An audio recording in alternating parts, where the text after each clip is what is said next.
Howdy, folks. All right, let's do the clap just to solidify things, right? All right, yeah. It doesn't do anything, but we clap together for audio purposes. So Can you all clap together? That'd be just fantastic. Oh, we tried. Yeah, Um, tried so many times. It's never happened. All right, ready and go. We completely missed. It's all good. But today we have on Nikki Robinson, Dr. Nikki Robinson, who is a security architect. She is an ICIT fellow, which is the Institute for Critical Infrastructure Technology. She is a professor and researcher and podcaster, and sort of does it all. So thanks so much for coming on, Nikki. Yeah, thanks for having me. So I guess first question I'd love to jump into, we were talking before the recording kind of about like vulnerability chaining and your background in cyber defense. Can you just talk about like how you got started in the industry and what led you down the path you're on now? Yes. So I have probably like the classic cyber story, right? Like I started on help desk. I was doing IT, systems administration, like very Windows heavy type stuff. And the more I got into like managing big environments and like big infrastructure, I became a system owner, so that, I essentially owned all of the risk for this, infrastructure. And I was like, oh, so now I need to like care about security. Like I need to like really care. Like I cared a little bit before, but now I really need to care. And understanding like risk management, vulnerability management, like what do these vulnerabilities mean? And I remember like the question that sort of spawned it all. I asked someone, well, what about these like medium and low vulnerabilities? Like I get it, we got to get the highs and the criticals, but like what about the mediums and lows? And they're like, I don't really care about those. I was like, what? Why do we not care? There's still vulnerabilities. And so I started researching a bunch of different types of low and medium vulnerabilities. And that was like, oh man, I really need to get into security. And so I got really interested in, especially like defensive security. Like how am I actually going to integrate this into a vulnerability management program? So that led me to security engineering and now security architecture. Is there a vulnerability in particular that stands out in your head as like that was the vulnerability that made cyber for you? So like for Alex and I, it's always been MS-08067. Like that's our kink. Right? Yeah. So Yes. So totally. So Spectre Meltdown, January 2017. ooh. That was the moment that I was like, because a bunch of them and still are scored as mediums and lows, but they're highly exploitable. And for plenty of them, there aren't remediations. There are no patches. There are no configurations to fix them. And it was this big thing for like a minute, and then everyone forgot about them. And I was like, this is a family, like a huge family class of vulnerabilities. How are we not concerned about this? And so that was really what sort of changed my mind about vulnerabilities and understanding them. Sounds like PowerShell, to be honest with you. Like Yeah. everybody was like 10 years ago is like, oh yeah, PowerShell, this is how attackers are getting in. And they forgot about it. Yeah. Like C# came around and now we're back to PowerShell. Yeah, I know anyone that's like had spent any time with Active Directory or like different types of Active Directory attacks, it's like, oh, PowerShell's great. It's great for attackers. It's great all around. But then we also need to secure it too. So I think we get a lot of red teamers and pen testers on this podcast. So it's refreshing to have somebody that has a love for the blue team side. Do you find that you work pretty closely specifically with your love and interest in vulnerabilities? Do you work with a lot of red teamers and a lot of pen testers to understand the exploit side? Yes, definitely. I think it's one of those things that's really important being on the network defense side is to understand and communicate really well with red teamers. I love the concept of purple teaming because it's really just this continuous flow between red team and blue team. And I think that just helps to mature cyber programs. So yes, absolutely. I love working with red teamers, pen testers, mostly because it becomes this like iterative process. A red teamer can come to me and say, hey, I found this thing. Can you check this out? And so I can check it out, remediate, and we can go back and say, hey, I actually found this other thing while I was looking at it. Can you test this and make sure? And so it becomes this conversation and not just a, hey, here's a report, I did the thing. It's more about dialogue and relationship. I love that approach. I feel like that's the approach that InfoSec is really going to be effective. That's the approach we have to have. So kudos to you. Yeah, thanks. Yeah, I actually almost when I started getting into the security side, I had done like the CEH and started studying like ethical hacking. And so I had thought about going down the red teaming route. And then I was like, oh, I love patch management, which probably sounds weird, but like I love really fixing things like that. That part of it I love. So I was like, I'll stay on the defense side. That's a good handle. I love patch management. I think we could roll Yeah, that one too. is that one taken? That one's definitely not taken. Yeah, no. I think that's the first time anyone's ever said it. I say weird stuff like that. You're in the right place. That's probably the least weird thing said on this podcast. You're okay. Okay, good. Okay. Now I'm Nikki, looking up if it's available. So what, I guess, so we met, you were on a panel about security architecture, specifically in blockchain, but just, I guess, generally, I'm personally not on the security architecture side. So like, what is kind of like keeping you up at night, or like, what's the hardest challenge you're facing when it comes to designing security architecture and putting infrastructure in place that I guess is easily remediatable? If that's a I would say IAM, like identity and access management for me, especially in the last couple of years, because it encompasses so many things, right? It's credentials, it's secrets, it's roles and responsibilities, it's zero trust, it's all of these big things, but essentially it's identity and access management. So who do you trust? How much do you trust them? How much access do you give them? For how long do you give them access? Like those kind of things keep me up at night, because I think identity and access management can be one of those very static things. It's not like patch management. Patch management, we know patches are coming. We know we have to apply them. We know we have to do reboots, and it's a very cyclical thing. I think IAM can be somewhat static. It's sort of like, hey, I gave them their permissions. Now I'm done. But it should be this iterative, constant thing where it's like, oh, I gave them permissions 2 months ago. Do they still need access to that? I should really check and see, so it should be an iterative thing. And so that's, I guess, what keeps me up at night is I'm like, should I remove access from just everyone? Like maybe I'd sleep better, but I can't do that. I think that's a really interesting point. So I work a lot in the IAM space and helping organizations set up their RBAC and figure out what is the business need for this. And one of the things you mentioned is this should be an iterative process. What do you think is an effective way to do that? I think that traditionally, from the audit perspective and from guidance through different frameworks, we do quarterly access reviews. And some people, even for lower risk applications, it might be annual access reviews. What do you see as an effective means to do continuous and iterative access reviews?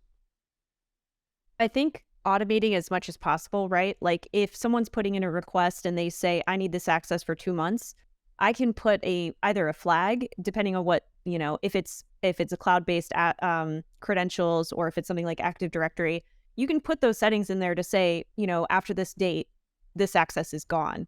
So I think as much as you can automate to not have to try to remember, do I need to contact so-and-so and see if they still need access? So I would say as much as you can do to automate removal of permissions and privileges, because someone's always going to come back to you and say, hey, I lost access to this thing. I need access. That's okay, right? Like I'll give you back access if you need it. But for the most part, I think as much as we can make it remove, humans from trying to remember too many things, we already have way too much to remember. So removing that administrative burden, I think will go a long way in making that easier for people. Yeah, I totally agree. I've talked with a couple organizations, and I've seen some that have implemented it fairly well, and then others that they do the bare minimum. One gap that I see all the time is during role transition.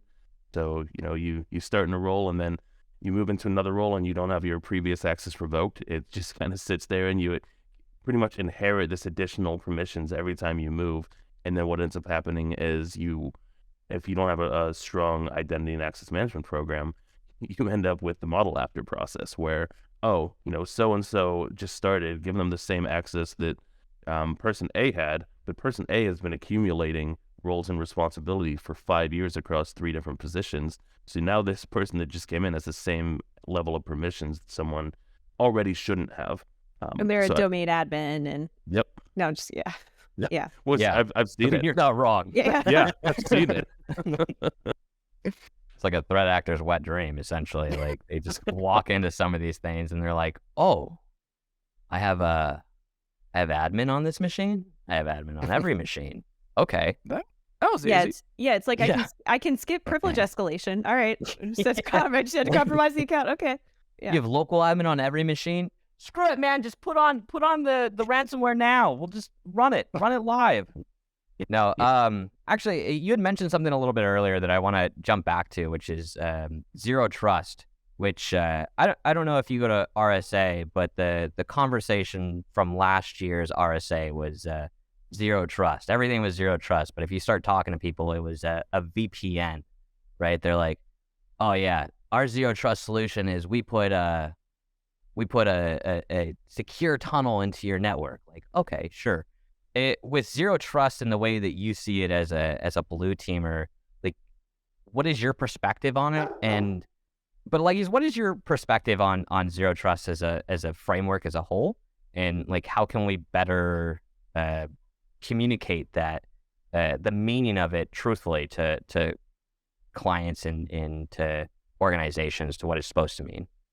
Yeah, so I really maybe I have an unpopular opinion about zero trust as a term. I'm very like, terminology I think is really, really important, especially in cybersecurity, because we have so many acronyms and we have so many terms and so many buzzwords, and we have so many different things that we're talking about. And if you're not in cybersecurity, it can be really difficult to like break those down. What does zero trust mean, right?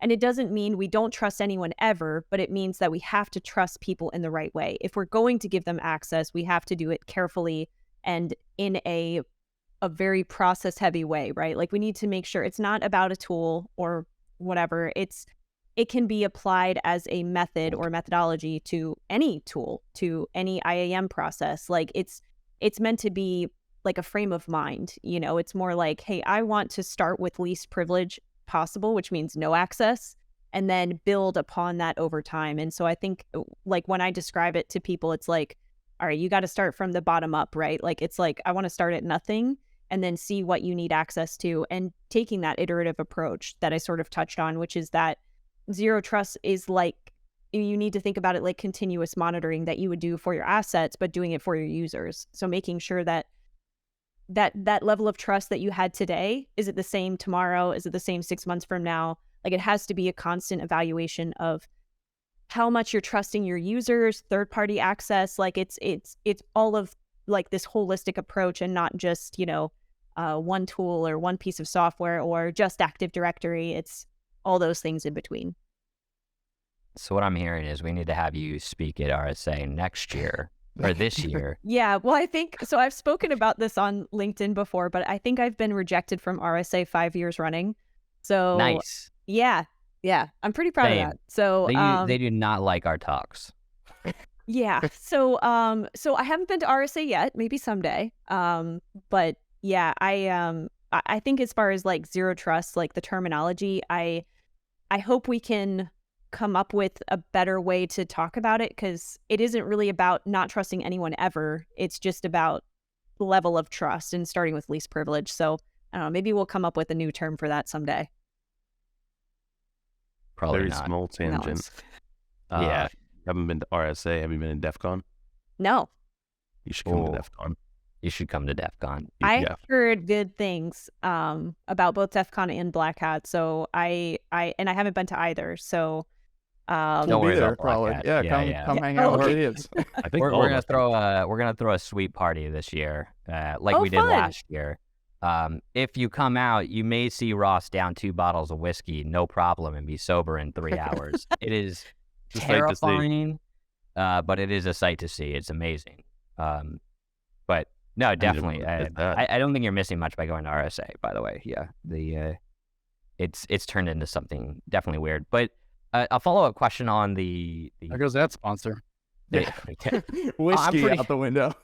Oh yeah, a whiskey. Oh, I have plenty of ADHD stories there, but let's stay on topic. What was I talking about? Follow-up question. Here we go. Yeah. So, with terms like zero trust being on like the radar of us on the red side, as being just totally misunderstood and thrown out the window for being something that it isn't.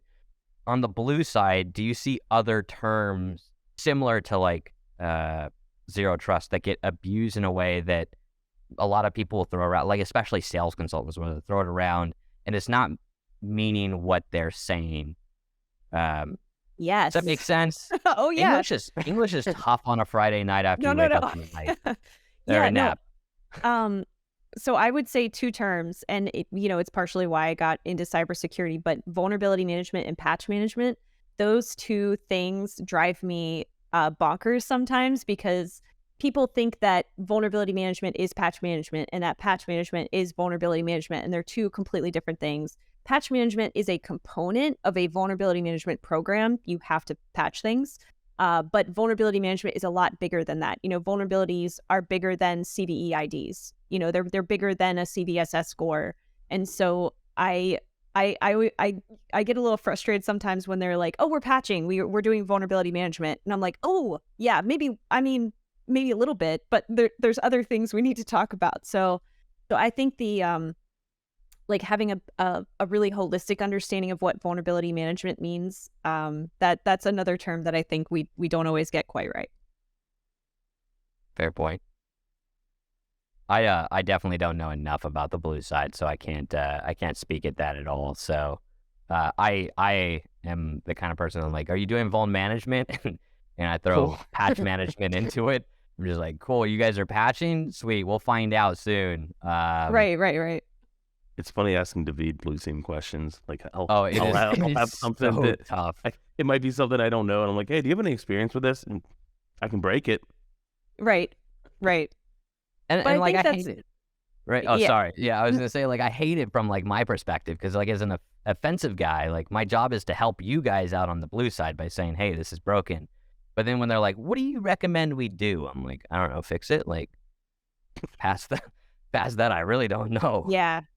I will say that's one of the things that, so right now I work on a remediation team. So I would say like that's really, that's a big component of what I do, is understanding vulnerabilities in depth. So that way I can understand, how do you break it and how do you fix it?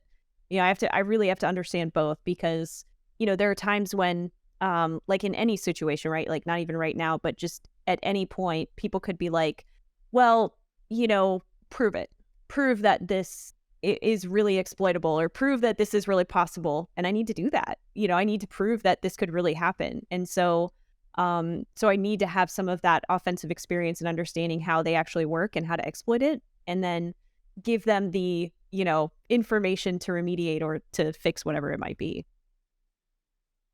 That's a fair point. Yeah, so what we're hearing is blue team smarter than red team. No, I didn't say You that. heard it here first, folks. Definitive truth right here. Definitive. Something that we do with our reports, like I joke, right, that I break into things, I steal shit, and I walk away. It's somebody else's problem. But something that we do with our reports is we do give like recommendations and mitigations for like, "Hey, this is a problem. This is how we weaponized that problem. This is what it got us. Here's what I recommend you do to deal with that issue." So we do try to give like a little bit of like, this is the process by which you should fix that. Yeah, for sure. Yeah, and I think the additional thing that like I sort of bring from the blue team side is taking like all of that information and then helping to customize it for environments, because every environment is different, and one vulnerability or one exploit in one environment might require a different remediation from one environment to the next, depending on, are they supporting a customer? Are they in cloud versus on-prem? Are they, so the same exploit might have to do different mitigating controls, or, come up with some creative solution to fix it. So that I would say is pretty fun. Do you get the chance to see like pen test reports? Are you involved in that process at all? Sometimes. I mean, I would say just over the course of my career, right?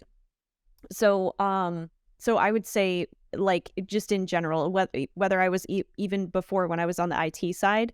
So coming from IT into cyber, I've definitely been involved with pen test reports.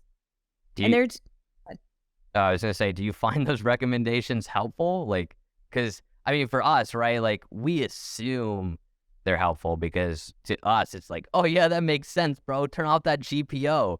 But like, really, is it helpful at the operational level and the tactical level? I mean, I think so. I think it's a really, really good place for a lot of people to start. And I would say most of the time it does fix what they need it to do, right?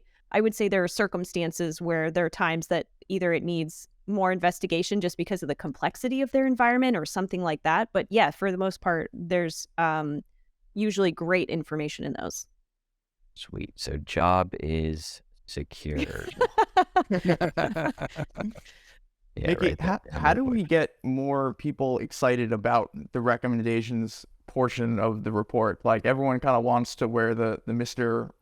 Wear the Mr. Robot black hoodie and hack away, but we don't have enough people that are excited about patch management and vulnerability management. So like, you're obviously passionate about it. Like, what would you tell someone who's like breaking into the industry and trying to decide like which of the many paths should I go down? I mean, I think it really does depend on what you're passionate about, right? Because I wouldn't want to tell someone who was like, oh my God, patches. I wouldn't want to tell them to, hop into vulnerability management if it's going to be really painful. But what I would say is that even though like vulnerability management is not a sexy topic, right? Like, it's not zero trust. It's not machine learning. It's not, blockchain or quantum. But it is the foundation for everything else that we do that involves machine learning, that involves quantum, that involves all those other really cool things. So I think understanding that something like vulnerability management is a lot bigger than patches, and knowing that like the really positive impact that you can have, like, that's really what I love about vulnerability management, is I can very tangibly see how much risk I'm reducing and seeing a positive impact on systems. So I would say, as long as you're interested in like very like outcome oriented, like really seeing positive change in things, vulnerability management is a great place to do that. And I would also say it can be really exciting, especially if you love studying vulnerability scoring and metrics and like how they're exploitable, that kind of stuff. I think you can do that from both the red team and the blue team. It's a really thought out answer. I'm not gonna lie. Thank you. Probably the best answer we've gotten so far. Everything else on this podcast, and I love our other guests, but everything else is like, yeah, pretty much this is it. Straight to the point. So you're a professor as well, right? Yes. So what is your class that you teach? So I teach a couple different classes, but I teach mostly at the doctorate level. So I teach a lot of literature review, research problems, research design, and methods. So I teach a lot of like very academic heavy, like literature type stuff. So for the most part, that's what I teach. But I've also taught an incident response course, a cybersecurity architecture course, and a malware detection and response course. So I've done some of those fun things as well, but I do a lot of like, if you really want to dive into research methods, we can just for hours. I mean, I don't know how long you have, but so I do a lot of that as a when professor. We pop the gummy, like that's really when it happens, right? Like, no, I mean, the reason I asked, and I think that right now where we're at in the cybersecurity maturity as an industry, for a long time, I had the opinion that higher education in cybersecurity was almost a moot point because of the way that predominantly how academia worked was on outdated information, considering that cyber has changed daily, right? So like, as a professor yourself, right, like how have you seen the change? Because I mean, now I teach as well, right, on the offside, and I see that there is a much different environment than there was when like Alex and I first jumped into this career, God, what, 6-7 years ago? 2016 apparently. He remembers the date he remembers our anniversary. So like it's changed. God, I think you're right, it probably was. But like, how much has it changed, and how much has the field grown to where we're now able to teach the new generation of professionals coming into the cybersecurity world? That was a really rambly question, so I apologize ahead No, of I time. think I got you. So I would say it certainly changed a lot. I can speak very highly of, Capital Technology University, which is where I got both of my degrees, and where I teach now. A lot of especially at the doctoral level, I work with a ton of different types of security practitioners that are all trying to solve real world problems. So like they're all taking their experience in the field and applying it to academic research. And I don't know really when that started happening. I will say, like, getting research published usually takes a long time. And I think that's partially where that gap comes from, because it's like, you have an idea. By the time you conduct the study, by the time you write it, by the time you get it published, it could be 2 years. So it's not as instantaneous as like being a security researcher on the offensive side, where you may still have some time where you find something, you exploit it, and then you need to be able to publicly disclose it, right? There may be time there, but it's probably not 2 years. So it takes a little bit longer. But what I would say is I've met so many more security practitioners who are interested in conducting research because we don't have a ton of it. Like if I'm as a practitioner, which is why I decided to do doctoral research in the first place, but if I'm trying to solve a problem and I have no statistics, I've got no data backing up the thing that I'm saying is a problem, which I'm still saying is a problem 5 years later. And I think someone might read my paper at some point. I don't know. But vulnerability chaining, right? Like it's a perfect example. I started studying this 2017. Oh God, it's 6 years. So I started studying this in 2017, and just the other day, I had someone tell me, "Oh, hey, they're talking about vulnerability chaining at this conference," and I was like, "Cool!" 6 years later, here we are. So I would say that there are still some of those spots where academic research is happening where it's not quite getting to the practitioner technical side either. So I think there's still that barrier sort of between, the technical practical and the security researcher side, like on the academic security researcher side. So I think if we can continue to sort of break those walls down and not see them as like two separate entities, but as really like complementary skills, and we're really trying to do the same thing, hopefully it'll continue to grow in that direction. But I've worked with a ton of super technical, practical, people that are also doing academic research. So we're getting there, I think, slowly. You said you released a paper? I have a couple papers out on vulnerability chaining. My first was my first dissertation that I did on vulnerability chaining and understanding vulnerability scoring, like how people understand, like IT operators understand vulnerability scoring, which is that they don't. And then I did another study where I was looking into, because I was trying to understand why they didn't understand the questions that I was asking them. And so I did a qualitative follow-up to, really ask people like, hey, do you understand vulnerability chaining? And they don't. And so so I really came up with the same answer, which was that I think part of it is we're not using the same terminology, which we sort of talked about at the beginning. We're not sort of speaking the same language, but I think it also just, people understand the concept, but they don't have a term for it, and they're not using the same term. So it's difficult to make it a concrete idea and something you want to put into a security program. Yeah, it makes perfect sense. You send them over on the Discord. We'll throw it up on the Okay. Yeah, Sure. we'll link your description. podcast, the book we still have to get to. Yeah. I mean, it's just All right, so many things you to ask. said it. I want to start going down that path because I'm so excited to ask you some questions about your book. Yeah, So- because it's on your topic. I know. I need to know. Wait, I have What? to ask. We're on academia. I need to know. Should we go back and get our master's degrees? Should we even go and get our bachelor's degrees? Should we go get our bachelor's degree? Should we just do certs and go to conferences like on a daily basis? Like, how do you feel like your degrees have helped you, and like, how do you think about advising someone on like degrees or no degrees? So I would first say that, and this is coming with from someone with 2 PhDs, I do not think that you need a degree. I do not think you need certifications to get into security. I think having a really great mindset and someone who's thoughtful and interested in problem solving, it doesn't necessarily matter what background you come from.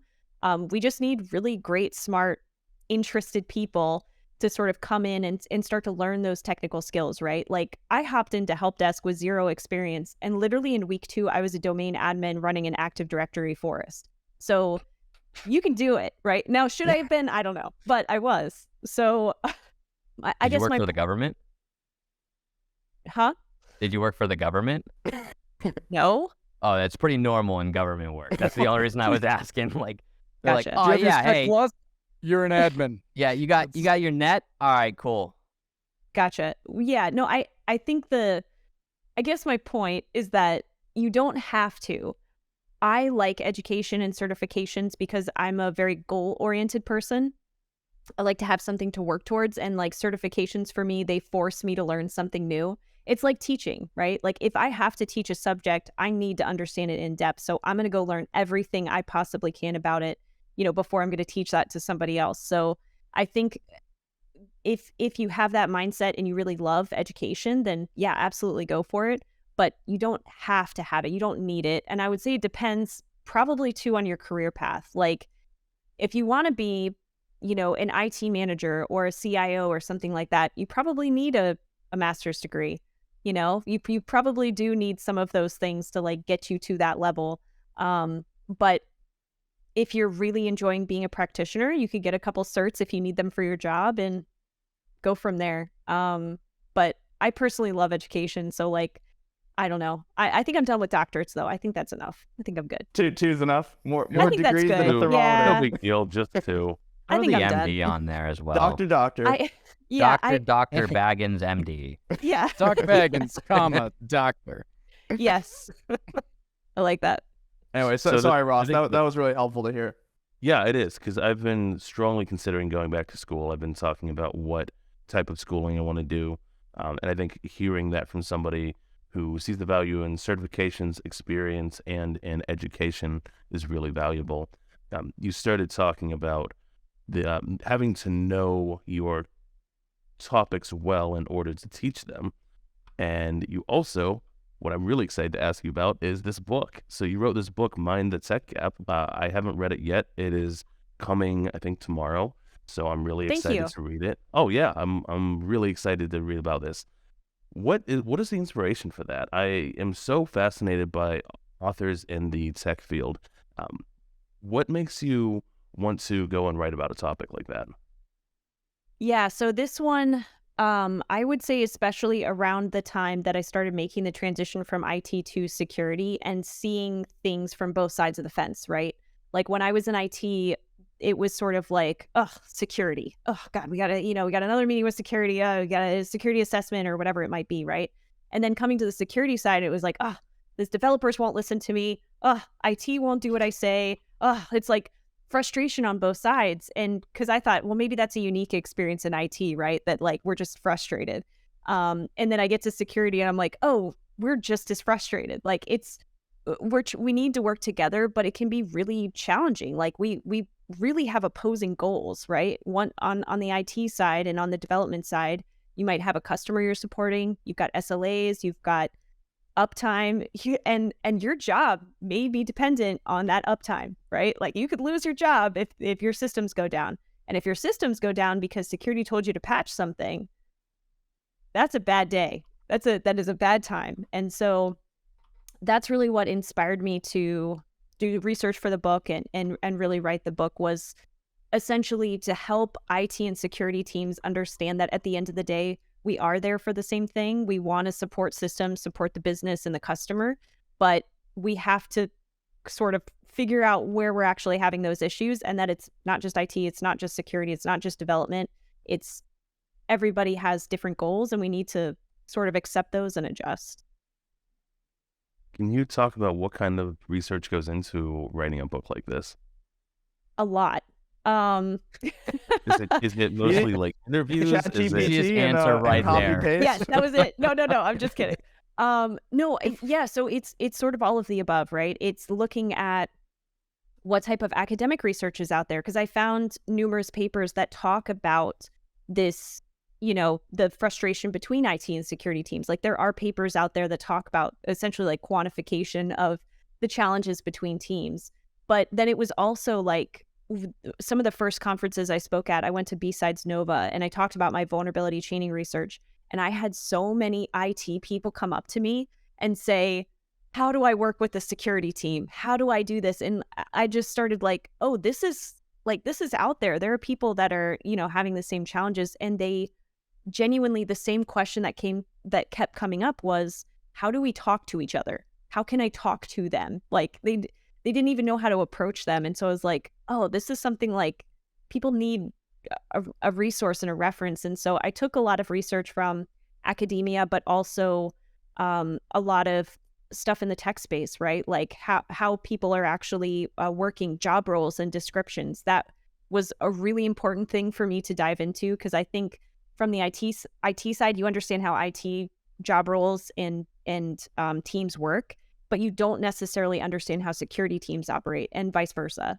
So I felt like it was really important to explore both and provide resources to both professions. Really interesting. And you're giving us way too good of answers. Like, Oh, sorry. These are so well thought out. stellar. Like, Yeah, no, I'm fascinated. I think that you hit the nail on the head. There are so many IT folks that just have this frustration with security, which as a security practitioner, I don't understand, because if your system goes down because you haven't patched it or because you've been attacked, I mean, what is all this for? So, I mean, that's essentially my view is I want to make sure we have the same goal of wanting your things to work, but how we get there is different. So hearing about how you go about research is really fascinating. I appreciate you sharing. Thank you. And just on that point, because I think sometimes, like, we don't talk about psychology in IT or security. It's just not something we talk about. We don't talk about how we feel. We don't talk about like empathy and emotional intelligence at the practitioner level. Like, that was one of the other things I researched really heavily, because I saw a ton of like EQ books for management and executives, but I didn't see a ton of resources out there for technical practitioners on unconscious bias, on mental workloads, on cognition and perception, and how they affect what we do on the daily. And I felt like it was really important to touch on things like perception, because exactly the scenario you're talking about, right? You approach an IT person and say, hey, we've got this issue we need to patch. IT person says, no, thank you.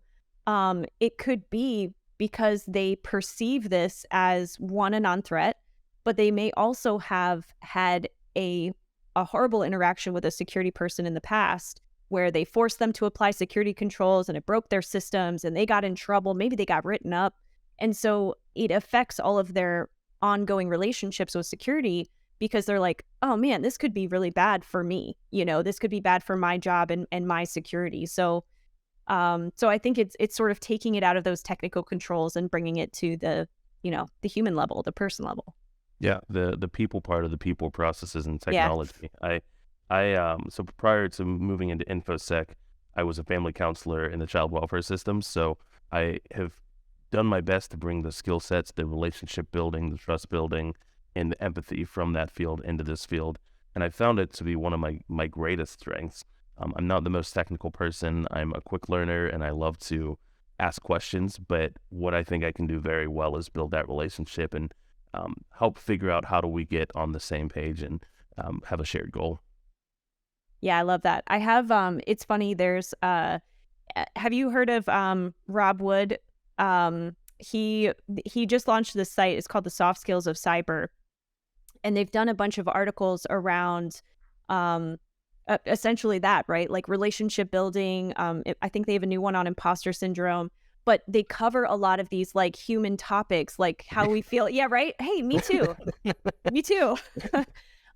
So you have 2 doctorates and a bunch of books and talks and stuff. That's imposter syndrome is real. Let me tell you, it is a real thing. I totally feel it. So, but I feel like that it's such an important thing that we should be talking about more, right? It's like the technical skills are super important. It's a big component of what we do. But my point and part of in writing the book is that, can I be an effective security practitioner if I can't work with developers, if I can't speak their language, if I can't understand their time constraints and supporting their customers? Otherwise, how long is it going to take for me to get remediation done or, fix vulnerabilities and ultimately lower risk? Can I just tell you how excited I am to read this? Well, I hope you like it. I'm sure I will. Just in this brief discussion, I'm positive I'm gonna love The it. pressure is high. Yeah, We're it's gonna read it. We're Like gonna over read here it. We're gonna sweating. RSA together. No more RSA. Yeah. If I I haven't don't even been enjoy yet. it, I'm already boycotting it. if I don't enjoy it, you're gonna hear from me personally. Oh, good. Write me like a strongly worded letter. A 1-star Handwritten. Amazon review. Oh, don't do that. No, you'll get a strongly handwritten letter from me. Oh, Oh, that man. might be nice. I think I'm okay with that. Yeah. Yeah, being told off through a written letter feels different, though. You Yeah. know. Yeah, it does. Actually, it's kind of funny that you brought up the whole like IT versus security because it made me think of way back in beginning of my career. The first job I ever had was I was an IT enterprise administrator. With the whole 2 weeks and hey, we trust you to go run a whole thing here. In the military, we Yeah. have these little discs that are called gold discs, and they're literally a CD-ROM, right? Like even back then. But it was the DISA standard for what is a secure host. And for anyone who doesn't know what the DISA standard for a secure host, it's a host that doesn't communicate with anything. So if you just take the gold disk and you say yes to Go. everything, it kills everything. And so I worked at an enterprise hub for the entire Pacific region. And one of my very first jobs was run the gold disk. And nobody gave me any sort of background or anything like that.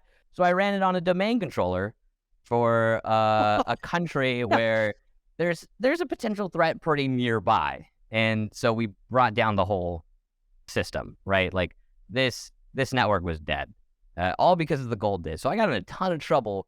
I almost quit IT because I almost quit cyber because I was like, fuck it, man. I'm gonna go like carry a gun and do something like that. Like I'm just Check IDs I'm at too- the gate. This is bullshit. yeah, I'm too dumb for this cyber thing. But like, I feel like, that story isn't alone. Just hearing you say like, yeah, there's sometimes it's just you have a bad experience with IT or you run into a situation where it's like, hey, we're telling you to fix this because it's a vulnerability. But, what we don't see on the security side is the IT guy getting yelled at by the president or CEO or Right. whoever it is because their BlackBerry server's dead. Right? Right. Like, yeah. Ooh, just, BlackBerry server. Ooh, that's a throwback. oh, yeah. Oh, yeah. I was the Pacific Yeah. Fleet BlackBerries. That's how much they trusted me. They were like, just manage the BlackBerry server. You can do that, right? Like, you're fine with that? Those things run themselves into the ground. Right. Um, Well, I think it's an important point you make too, right? And that's really like the spirit of the book is that any given day, right? Like, and I take this lesson with me from Help Desk, which was that like if someone's calling you in the morning and their printer's not working, like they're frustrated, they're upset, they might even be yelling at you because their printer isn't working. And it seems like such a small thing, but you have no idea what they went through that morning. Maybe they couldn't get their coffee. Maybe their coffee machine broke. Maybe they sat in traffic for 2 hours. Maybe, their kid was up sick all night. Maybe, it could have been any of these factors. And so they came into work and then their printer isn't working and that's like the last straw. And they're like, I'm going to call Help Desk and I'm upset. And so they might be venting other frustration and it's not because the printer's broken, but they're having a bad day. And one of those lessons I learned early on was like, they're not yelling at me. They're just really like unhappy. And if I can fix their printer, usually they're like, their whole day is turned around, right? They're like, oh my God, thank you so much. I can print things, So it's like, sometimes those little things can just change someone's day. So it's, it's a tough job in some ways, but it's also like, they're not really mad at me. It's not me that broke their printer. So it's the number one lesson you learn in boot camp. It's not the way that somebody says it, it's what they're saying. right. Oh. Yeah, that and how Yeah. to roll your socks. Oh, man. I do not miss that junk. Nikki, sorry. Oh, yeah. Go ahead. I was is- just looking through our questions. Is the target audience for the book, when you say more of someone who's in IT trying to build the soft skills to understand security, or security trying to better understand IT, or do you really see the audience as both? I really see the audience as both, because I think whether you come into it as an IT practitioner or someone on the security side, like you get both sides of the picture, right? Which is that, how do these teams operate? What are the typical types of job roles and what do they mean? Like, what are they actually doing? Who do they interact with? Because regardless of what side of the house you're on, you sort of need to understand those dynamics between the teams too. Like, am I even talking to the right person? Am I making their life miserable and I should be making that person's life miserable, So it should definitely be for both people, because I think it should help regardless of what side you're on, it should help sort of understand like, oh, security cares about availability. That's part of the CIA triad. They do care that my systems are up and they want to make sure that they are. And then from the security side, it's like, hey, they're worried about functionality. They're worried about operations. If your patches and your secure configs are going to take down their systems for 24 hours, that's a no-go. We need to come up with creative solutions. So hopefully it'll be a helpful resource for both. It's interesting to see them compared. Like, a lot of the time the verbiage we use is IT versus security, right? And they're borderline adversarial, right? We don't like each other because you shut my systems down and because you won't patch my things. And it's interesting to see them kind of, to see you try to put them together and be like, hey, we're on the same team. We're attacking different problem sets, but at the end of the day, it's part of a larger problem set that we are both trying to achieve. So it's interesting to see that, like, we're not the bad guys. We're not your enemy because I'm asking you to shut your system down to patch it. Right. I am trying to help you. And you're not my enemy because, you're not doing this thing. It's all towards the same goal.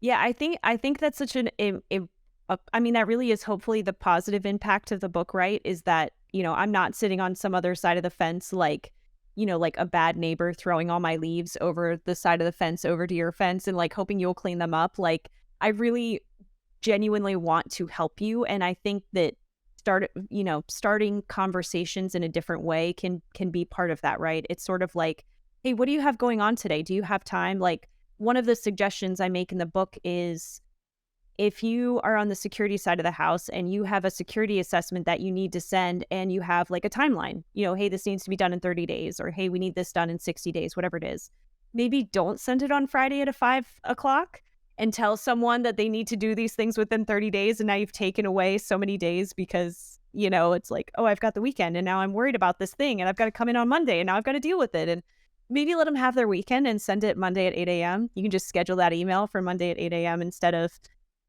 making them freak out maybe on a Friday afternoon. So it's like simple things like that, right? Like, just changing tactics can help bring the teams together a little bit. We totally need to go out and find the angriest people in security and the angriest people in IT, bring them in a room together at DEF CON. They all read your book, and then you do conflict resolution, and then everyone leaves, and everyone is just working together in perfect symbiosis. Didn't we come up with a similar solution where it's a hackathon, but then in between each of the hosts, you're boxing? You're boxing? Yep. Yeah. So it was hack boxing. Yeah, would you watch this? So it's you got a machine, right? Like a CTF. 100%. It's like a little CTF, a single host, and then somebody gets root, and then they get a point. And then they go into a round of boxing. And then once they're done with the round of boxing, they go hack another machine. Whoever gets root, they get the point. So it's like you get extra points. Yeah, you get extra points if you survive the boxing rounds. So it's CTF boxing. Yeah. Yep. Okay. Yeah. Sure. I watched that at DEF CON. I mean, it sounds fascinating. I mean, honestly... Don't encourage me because I will invest in this product. Like, no, well, I kind of like it because you know what? It does, I think, in some ways, you're showing technical skills, but you're also, as far as like physical health and fitness and stuff, right? Like, getting out and boxing, getting that's good, right? I don't know. Please, This is we the doctor side won't, we of these won't see you roll out talking, a CTF boxing course. This will not be on the professor agenda. we want I you to probably advocate. won't make a syllabus for that. Yeah, I probably won't do that. Have you ever seen chess boxing? It's the exact same concept, but with chess. Yeah, so I've been playing chess for like my entire life. I'm a big chess fan. Oh. So yeah, love it. Why not, right? It's it's fascinating to me. Like, whoever wins the boxing match or whoever wins the chess match wins. Like, man, it's brains and brawn. Yeah, you All could all be dumb combined. as shit and still win the match because you just somehow know how to knock people out. You just have to Like, put survive long Anderson enough Silva in in chess. the ring. Yeah. Yeah, with that 85-year-old Russian guy that's like Grandmaster #1, and they're like, that's all right, he's got it. Don't worry. Oh man, that'd be great. So I know we're coming up on a little bit over time here, guys. We're probably close to an hour at this point, so we're gonna make Rod mad. Do we want to jump in? We have plenty of other questions here, but I also want to be cognizant of your time. Do you guys want to go into anything here, or do we want to move into the closer section? Curious about the ICIT stuff. If we want to maybe just touch on that quick. Like I know nothing of what's happening in OT security, so I'd just be curious to hear what's kind of happening in your role as an ICIT fellow. But otherwise, want to be respectful of time. Can dive into that. So so ICIT, they're an organization, and they work a lot on IT, OT, obviously like critical infrastructure. And as far as the fellowship program, there are so many different like industry leaders, security leaders, IT leaders that are working maybe in energy or transportation. And essentially, how are we going to secure all the things? I mean, I say all the things, right? But OT security and IT security, I would say like the biggest challenge right now is understanding like supporting legacy equipment, right? How do you actually upgrade a lot of these systems? How do you support them in the meantime? How do you secure them in the meantime while you're potentially building new systems or buying new hardware? So that's one of the big challenges. And then some of the work that I've done for ICIT. So we do publications, we do public speaking at different events. And one of the papers I did last year was actually on vulnerability management terminology. So I talked a lot about how we use language in vulnerability management. And one of the things I didn't get to touch on, but I think is just as important, is how we use language and how that impacts essentially how we secure things, and it totally applies to critical infrastructure and OT technology too, because that space is still, I think as far as security goes, it's still really growing. So there's a lot of challenges, a lot of work to be done. I mean, we all saw what happened with Colonial Pipeline. And that's really just the tip of the iceberg. Yeah, that'll happen more often. But also, Russia is also pretty mad about that. Our evil went into a nice little, we're going to go into hiding for a while. So they lost their protection. But cool. Yeah, I think at this point, let's go into our closer. So, Nikki, if you've never seen, we do like a little question, and then it's usually random, sort of in the spirit of the conversation. For this one, I think what would be good is if you could know any subject in its entirety overnight, what subject would it be?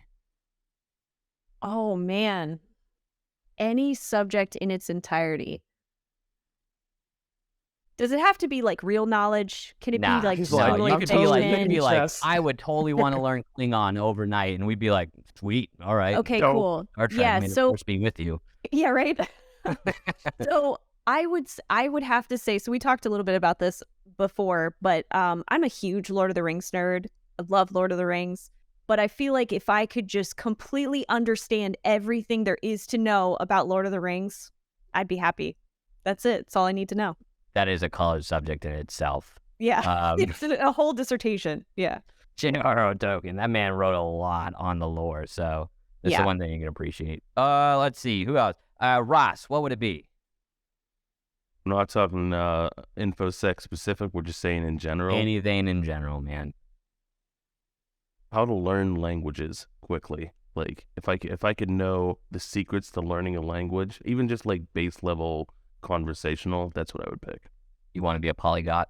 I want to be a polyglot. Have you seen Without that guy's Duolingo? YouTube channel? Like, Fantastic. He just learns like Mongolian in 2 days, and then he goes into a Mongolian restaurant and he like chats them up, and they're just like blown away that this white dude knows Mongolian, and they just shower him with free food, and then he puts it on YouTube, and then he just wanna- repeats that with every language. I want to be that Absolute white comp. guy. Yeah. Yeah. That's I lived in That's what it Japan for a little over a year, and I was still scared to speak Japanese, even though I knew how to order. Like, I was like, so. What about you, Bobby? What would it be? For me, I'd have to go with watch repair. I love like fixing things, and I love watches. And I took a course about a year ago, and I still know like 1% of what I probably need to know to actually like confidently take apart someone's watch, fix it, and put it back together, because it's really tiny pieces and it's really hard. Should talk about watches sometime. I didn't know you were interested. Yeah. Oh, Ross is all about watches. I love watches. All right. Yeah. I love it. You could probably make more than your current salary fixing watches. Let's be real here. Some of those things are expensive. Yeah, if you have a Rolex and you're taking it for service, that's like $700 probably at least. Yeah, and if you're good at your job, you do it efficiently and quickly. And then you hold it for the whole day and be like, oh, man, yeah, it just took all day. I got through maybe 400 watches. Alex, what about you? What would you want to know? Oh, man. Those are all good answers, except the watch thing. I don't care about the watch thing.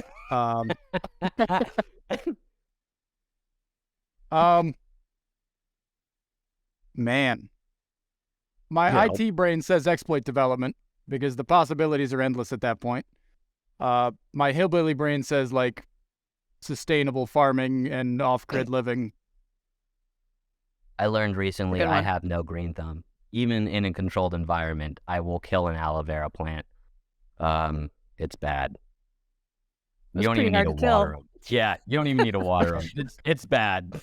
My bonsai is on its last legs. I'm keeping it alive through a Boston winter. I should have send you guys I have a whole like indoor like garden thing. I've got like planters in my office and stuff. I should send you a picture. Yeah. I love Yeah. like indoor gardening now. It's been a lot of fun. Any tips? To Any include tips? Don't watering. overwater. Don't Yeah. overwater. If you think it needs to be watered every day, it does not. See, here's my fucking problem with plants, all right? Oh boy. Plants outside. Look at like plants outside. Those things will ruin a driveway. Like my driveway has like a full-on cave-in because of like roots growing underneath it. Pretty badass, I'd say. But the moment you bring it inside, it's like, I don't know. Maybe, oh, you've watered me. Tell me I'm pretty. Like, no, come on. Like, just grow. You can grow in concrete jungle, but you can't grow in the pot inside the house in a controlled environment. I'm sorry. Yeah. Anyways, if I could learn anything in its entirety, it would be the English language. So I stop embarrassing myself by making up words during sales calls. I have no apologies for the amount of words I've made up, but they should be words on this in English. podcast. I said Yeah, you did. Yeah. I don't even know what I said. Remediatable. Yep. Remediatable. Yeah. Yeah, there we go. The winner. Even Grammarly, like I pay for Grammarly. That's how desperate I am to understand the English language. And even Grammarly's like, dude, you're an idiot. I'm like, just accept it. We're going with it. Send the report. So, yeah, that'd be my answer. Anyways, Nikki, thank you again. This was wonderful. Definitely, it was a ton of fun talking today. At this point, I think we can probably do our ceremonial clap for the editor, which is where we try to all put it together again. I got Even if one it more doesn't thing work. before we Oh. final clap out. Oh, yeah. Do you want to do like a 10, 20-second plug for your book? Oh, Yeah, your book, Yeah. your podcast. You got we'll time? put it in as We a got like Yeah, sponsor okay, section. okay. Yeah, give me the 10. Give me the... watchers will get you some exposure on this thing. Hey, I No. already bought the book, so Oh, thank you. No, yeah. So the book is called Mind the Tech Gap. It's available on Amazon and anywhere you can buy books. The podcast is the Resilient Cyber Podcast that I host with Chris Hughes. We are on LinkedIn Live every Friday, 9:30 a.m. Eastern. Let's see what else. I think that's it. Yeah. Thank Cool you. stuff. plug. We need to have you on again. I have so many more questions about podcasting and writing and all sorts of Oh stuff. yeah, yeah. That'd be great. I'd be happy we have to. a ton of questions written down. So Yeah. and we got through 2. Okay. Yeah, I shared earlier the list of like questions we were gonna run through. I was like, we are never getting through half of these questions. We have too many things to ask. But thanks so much for coming Great. on, Nikki. No, thanks Yeah, for it was having me. fun. This was great. This was a ton of fun. Good. Good. Glad I'm you glad enjoyed you- it. That's our, wanna join that's us our claim for to fame. our ceremony. Yeah. All right. This is for ceremonious Rod because clap. he says it doesn't work, but we're pretty sure this is how you sync up audio with video. You guys We need see a all the other people compilation do of it. you guys clapping. We do. That's what I want to see. Yeah. Come join us. Come join us. All on of this us. one. Oh, can I do it with you? Yeah. please. Yeah. Please. Yeah. Okay. All right, ready? Hey, count All 'em right, out. ready? 2, 3. Oh, That was close. awesome. That was close. I was close. way I ahead get on that. that.